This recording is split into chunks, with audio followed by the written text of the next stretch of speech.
نن د درست افغان خبرې وکړو راځئ چې نن د هر مظلوم انسان خبرې وکړو راځئ چې د خپل ځان د خپل جانان خبرې وکړو راځئ چې یو زړګی شو یو ځیګر او یو نظر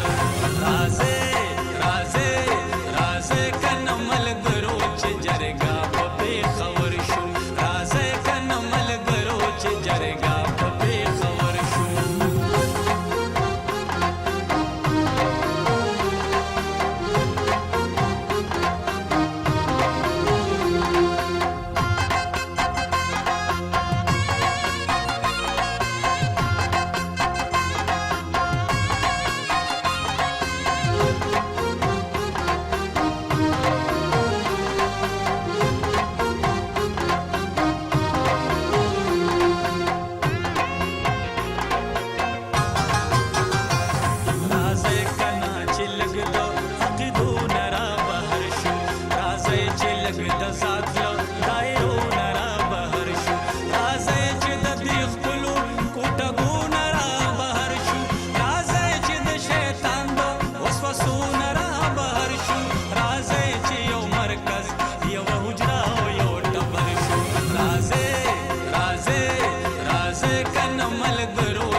मलगरो च जरगा